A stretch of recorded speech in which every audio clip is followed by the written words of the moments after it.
Hoy vamos a adentrarnos en una de las obras más profundas e impactantes del siglo XX. Vamos a analizar las lecciones de Viktor Frankl, un psiquiatra que no solo sobrevivió al Holocausto, sino que convirtió ese sufrimiento extremo en una teoría increíblemente poderosa sobre la capacidad humana para resistir. La historia de Frankl nos pone frente a una pregunta fundamental, la que en realidad mueve todo su libro.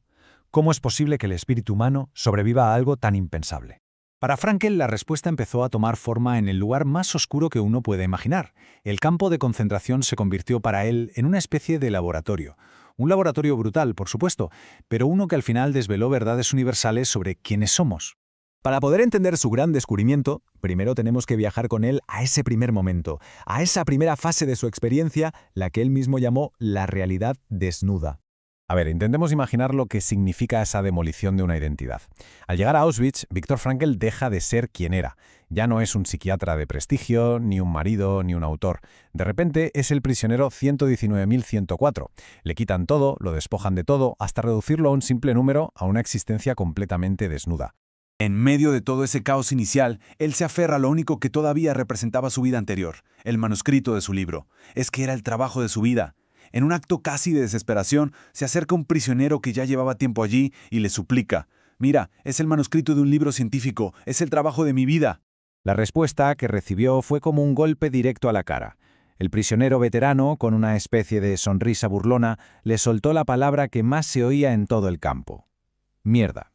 Y en ese preciso instante todo su pasado quedó aniquilado. El manuscrito, ese trabajo de toda una vida, destruido. Ese es el punto de ruptura, la desconexión total con el mundo que él conocía. Pero es justo aquí, a partir de esta aniquilación total, donde el Frankl psiquiatra empieza a observar y empieza a desarrollar un marco para entender el viaje psicológico de un prisionero, algo que él llamó la mente del superviviente. Frankl se dio cuenta de que casi todos pasaban por tres fases psicológicas muy claras. Primero estaba el shock inicial, esa incredulidad al llegar. Después venía la apatía, que era como una especie de muerte emocional para poder defenderse. Y finalmente, para los que lograban sobrevivir, llegaba la liberación, que era esa dificilísima adaptación a ser libre de nuevo. Vamos a detenernos un momento en esa segunda fase, la apatía.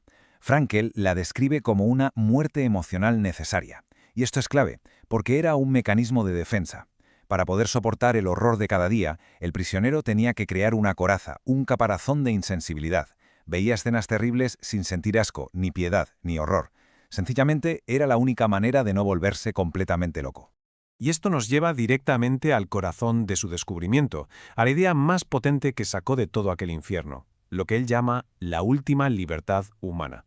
Pensemos en ello por un segundo. Cuando a una persona le han quitado su familia, su profesión, su nombre, su ropa, cuando ya solo queda la existencia más básica y desnuda. ¿Qué es lo único que queda? ¿Qué es eso que nadie, absolutamente nadie, te puede quitar? Pues esta es la respuesta de Frankl. Al ser humano se le puede arrebatar todo, salvo una cosa, la última de las libertades humanas, la elección de la actitud personal ante un conjunto de circunstancias, para decidir su propio camino. Pensemos en la fuerza de esta frase. Lo que nos está diciendo es que incluso cuando no tienes ninguna libertad externa, la libertad interior, esa permanece intacta. La capacidad de elegir nuestra respuesta ante lo que nos pasa es algo que nadie nos puede quitar. Muy bien, entonces, si esa última libertad es elegir nuestra actitud, ¿cómo se usa para sobrevivir? Pues Frankl descubrió que la clave está en usarla para encontrar un sentido, un propósito, incluso en medio del sufrimiento más terrible. Y aquí es donde Frankl redefine por completo lo que es el sentido de la vida. Para él, no es una pregunta abstracta que uno se hace en un momento de calma, no, es una responsabilidad, la responsabilidad concreta de encontrar un significado en cada momento, a través de lo que hacemos y sobre todo de nuestra actitud. Él identificó tres caminos principales para encontrar ese sentido. El primero, a través del amor. El simple hecho de pensar en un ser querido podía dar la fuerza necesaria para aguantar un día más. El segundo, a través de una causa o una creación, como su objetivo de reescribir aquel manuscrito perdido. Y el tercero, que es fundamental, a través de la actitud, el valor, el coraje que uno demuestra al enfrentarse a un sufrimiento que no puede evitar. Y aquí está el punto clave de todo. En cierto modo, el sufrimiento deja de ser sufrimiento en el momento en que encuentra un sentido. Ojo, darle un propósito al dolor no hace que desaparezca, pero lo transforma. El sufrimiento con un porqué se convierte en un sacrificio, y eso sí es algo que se puede soportar. es de hecho un logro en sí mismo. Y todo esto nos lleva al gran legado de Frankl. Un mensaje que, la verdad, resuena con una fuerza tremenda en nuestras vidas hoy en día. Frankl, con esto, desafió las grandes ideas de su época. Él defendía que el motor principal del ser humano no es la búsqueda del placer, como decía Freud, ni la búsqueda del poder, como decía Adler.